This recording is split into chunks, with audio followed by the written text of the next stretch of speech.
সোনিয়া আক্তার রিমা, আমাদের ব্লগার আপু সোনিয়া, তাকে নিয়েই বলছি। সে এখন নতুন করে আবার ইউটিউবে এসে সবাইকে সাশ্রয় জ্ঞান শিখাচ্ছে।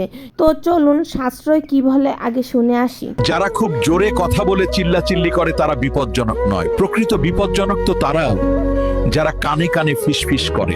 মনে রাখবেন, খাবারে বিষ ঢেলে দিলেও তার ঔষধ আছে, কিন্তু কানের মধ্যে বিষ ঢেলে দিলে তার কোনো ঔষধ নেই।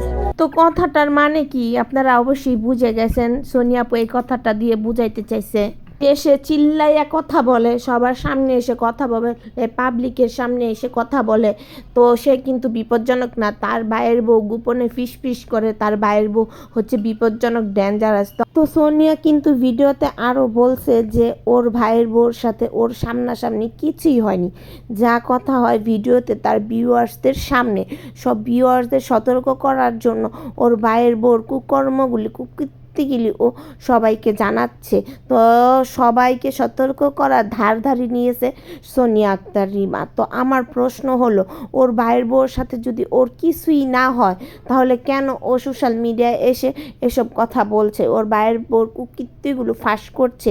ও যদি ওর ভাইয়ের বউকে ছোট বোনের মতোই দেখে, ছোট বোনের মতো আদর যত্ন সেবা করে, তাহলে কেন ওর ভাইয়ের বউর বিরুদ্ধে এখন ইউটিউবে এসে সোশ্যাল মিডিয়ায় এসে সকলকে জানাচ্ছে আর সকলকে সতর্ক করছে? সোনিয়া আপু তো সবাইকে সাশ্রয় দিয়ে বোঝালো। আমি সোনিয়া আপুর উদ্দেশ্যে আমাদের ইসলামিক দৃষ্টিকোণ থেকে একটা ভিডিও বার্তা দিলাম। অবশ্যই সোনিয়া আপু কথাটা যদি শুনেন, মন দিয়ে শুনলেন। যে আমার উপর জুলুম করছে বিচার আল্লাহ করবে। কে কে কি বললো ওটা দেখার দরকার নেই। কারো ব্যাপারে কোনো ক্ষোভ, কোনো তিক্ত অভিজ্ঞতা, জ্বালা যন্ত্রণা অন্তরে রাখবেন? রাখলে লাভ না লস।